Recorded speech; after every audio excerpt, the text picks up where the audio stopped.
बिस्मिल्लाहिर्रहमानिर्रहीम। अस्सलामु अलैकुम। Welcome back students. आज का जो हमारा टॉपिक ऑफ स्टडी है वो स्मॉल इंटेस्टाइन और लार्ज इंटेस्टाइन है। लास्ट टाइम हमने स्टोमक तक स्टडी कर लिया था। स्टोमक के अंदर हमने देखा था मैकेनिकल और केमिकल डाइजेशन। अब स्टोमक के बाद जो पार्ट आता है वो स्मॉल इंटेस्टाइन है। और पूरी अगर एलिमेंट्री कैनाल की बात की जाए तो उसमें से स्मॉल इंटेस्टाइन जो है वो सबसे लेंथी पार्ट होता है पूरी एलिमेंट्री कैनाल का। तो देखते हैं स्मॉल इंटेस्टाइन। अब ये स्मॉल, एक इंटेस्टाइन स्मॉल है और एक लार्ज है।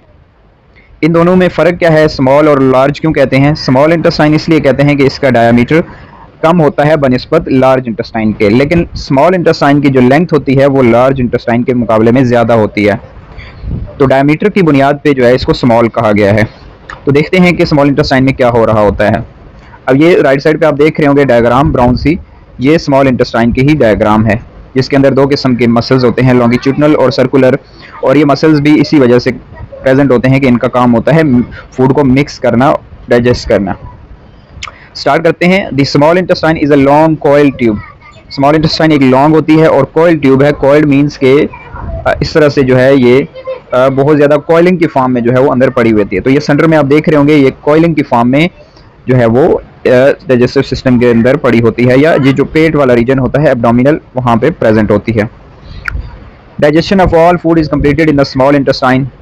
स्मॉल इंटेस्टाइन के अंदर तमाम की तमाम डाइजेशन यहाँ पे कंप्लीट हो जाती है, यानी कि कुछ माउथ के अंदर होती है, कुछ स्टमक के अंदर होती है और बाकी जो रह जाती है वो स्मॉल इंटेस्टाइन के अंदर कंप्लीट हो जाती है।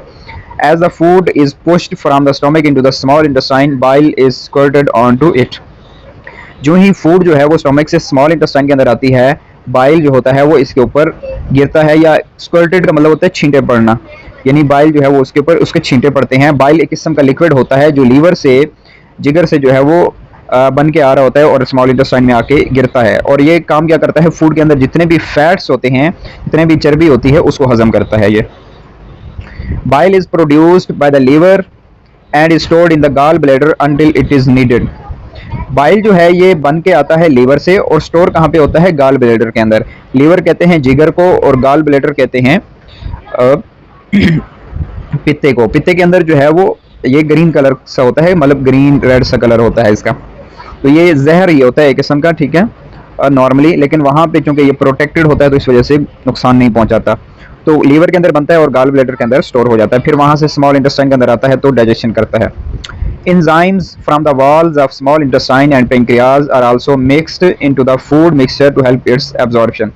एंजाइम्स के बारे में आपको बताया था कि ये केमिकल होते हैं जो फूड की डाइजेशन कर रहे होते हैं। इंशाल्लाह नेक्स्ट वीडियो में हम कंप्लीट डिटेल से एंजाइम्स को भी डिस्कस करेंगे कि ये क्या होते हैं। अब एंजाइम्स कहाँ से आते हैं? स्मॉल इंटेस्टाइन की वाल से, दीवारों से जो है ये बन के आ रहे होते हैं, और कुछ जो है वो पेंक्रियाज से भी बन के आ रहे होते हैं। पेंक्रियाज को उर्दू में लबलबा कहते हैं। ये ग्रीन कलर का होता है, लीफ शेप्ड का होता है, जैसे दरख्त का एक पत्ता होता है ना ग्रीन कलर का, उसकी शेप जैसी होती है वो वैसा ही इसकी शेप होती है, लबलबा इसको कहते हैं। और also mixed into the food mixture to help its absorption. वो भी फूड के साथ मिक्स होता है और एब्जॉर्प्शन में जो है वो हेल्प करता है।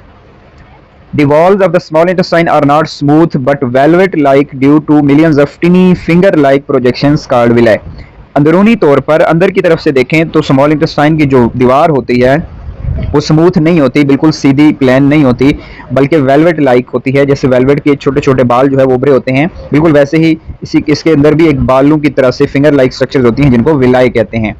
सिंगल जो है वो विलस होता है, लेकिन यहाँ पे मिलियंस की तादाद में होते हैं, बहुत ज़्यादा होते हैं, तो इसलिए इसको जमा की टर्म में जो है वो विलाई बोला जाता है। तो जैसे टॉवल की स्ट्रक्चर होती है, टॉवल के ऊपर भी जो है वो बालों की सी एक शक्ल बनाई होती है, बहुत सारे जो है वो ऊपर धागे के बाल होते हैं, वैसे ही इसके अंदर भी विलाए होते हैं बालों की तरह, फिंगर लाइक प्रोजेक्शंस इनको कहते हैं। तो इनका मकसद क्या होता है ये आगे देखें। The villi are perfect for absorbing food because they give the small intestine a much larger surface area. अब जो विलाए होते हैं वो फूड को एब्जॉर्ब करते हैं और उनकी वजह से स्मॉल इंटेस्टाइन का जो सरफेस एरिया है वो बढ़ जाता है, यानी फूड के लिए आसानी हो जाती है ताकि वो इजीली एब्जॉर्ब हो सके। ज़्यादा एरिया प्रोवाइड उसको होता है ताकि फूड कम टाइम में जो है वो ज़्यादा एब्जॉर्ब हो सके। छोटे छोटे प्रोजेक्शंस होते हैं तो वो बहुत जल्दी से जो है वो मटेरियल्स को, मॉलिक्यूल्स को जो है वो एब्जॉर्ब कर लेते हैं। They have a thin outer layer of cells and a dense network of blood capillaries. उनकी जो दीवार होती है, लेयर होती है, वो थिन सेल्स की होती है, सिंगल लेयर होती है, और उसके आसपास जो है वो सारे के सारे जो है वो ब्लड वेसल्स होते हैं। अब ये देखें, ये ठीक है, इसके ऊपर छोटे छोटे विलाय से नज़र आ रहे हैं आपको, तो ये सरफेस एरिया को बढ़ा देते हैं। अब ये जो है ये एक विलाय है, एक स्ट्रक्चर है, इसके इर्द गिर्द ये सिंगल लेयर ऑफ सेल्स है रेड कलर में, और जो आपको ग्रीन और रेड कलर की नज़र आ रही है ये इसके अंदर ब्लड वेसल्स हैं, कैपिलरीज उनको बोला जाता है। तो ये ब्लड वेसल्स इनके आसपास ही होती हैं, क्योंकि मैंने आपको लास्ट टाइम बताया था जितना भी फूड एब्जॉर्ब होता है वो ब्लड के अंदर जाता है, इस वजह से छोटी छोटी ब्लड कैपिलरीज इनके साथ ही होती हैं। अब नेक्स्ट है लार्ज इंटेस्टाइन। लार्ज इसलिए कहते हैं कि इसका डायमीटर जो है वो स्मॉल इंटेस्टाइन की निस्बत बड़ा होता है, लेकिन लेंथ इसकी कम होती है। From small intestine the undigested food is moved into the large intestine. Small intestine से जो फूड अनडाइजेस्टेड होती है वो लार्ज इंटेस्टाइन में आती है। सारी की सारी डाइजेशन स्मॉल इंटेस्टाइन में कंप्लीट हो जाती है और एब्जॉर्प्शन भी वहीं पे हो जाती है, लेकिन जो फूड अनडाइजेस्टेड रह जाती है, जो हजम नहीं हो पाती, ठीक है, जैसे फाइब्रस मटेरियल्स हैं या हार्ड मटेरियल्स हैं, वो फिर लार्ज इंटेस्टाइन में आ जाते हैं। Inside the large intestine, water and mineral salts are removed from the undigested food and reabsorbed into the blood. अब उस अनडाइजेस्टेड फूड के साथ वाटर और मिनरल साल्ट्स भी मौजूद होते हैं, तो उनको दोबारा से रीअब्जॉर्ब करके ब्लड में भेजा जाता है, और पीछे बाकी सिर्फ और सिर्फ फिर अनडाइजेस्टेड फूड ही रह जाती है। यानी पहले उसके साथ वाटर और मिनरल्स होते हैं, उनको दोबारा से रीअब्जॉर्ब कर लिया जाता है बॉडी के अंदर, ठीक है, इस्तेमाल करने के लिए, और बाकी जो रह जाता है वो अनडाइजेस्टेड मटेरियल होता है, ठीक है, एक फासिद मादा होता है। Undigested material is the pass into the rectum. Rectum भी लार्ज इंटेस्टाइन का एक पार्ट है, जो आखिरी हिस्सा होता है, ठीक है, where it is stored as faeces until it is pass out of the anus. अब जो अनडाइजेस्टेड फूड होती है वो फुजला होता है, वो गंदा मटेरियल होता है, जिसको आप बड़ा पेशाब कहते हैं, पाखाना कहते हैं, ठीक है, फीसेस, फीसेस वर्ड इसलिए यूज किया जाता है, पाखाने को कहते हैं या बड़े पेशाब को कहते हैं। तो वो जो है वो बॉडी रेक्टम के अंदर स्टोर होता है, और उसके बाद एनस के रास्ते से जो है वो बॉडी से रिमूव कर दिया जाता है।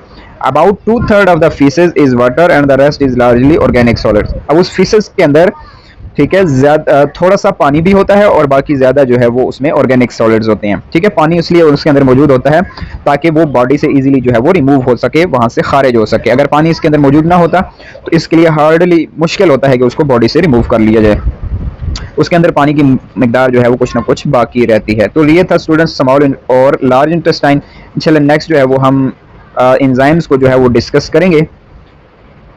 अच्छा, इससे रिलेटेड कुछ कॉन्सेप्ट्स चेक, शॉर्ट क्वेश्चंस हैं, ये देख लें।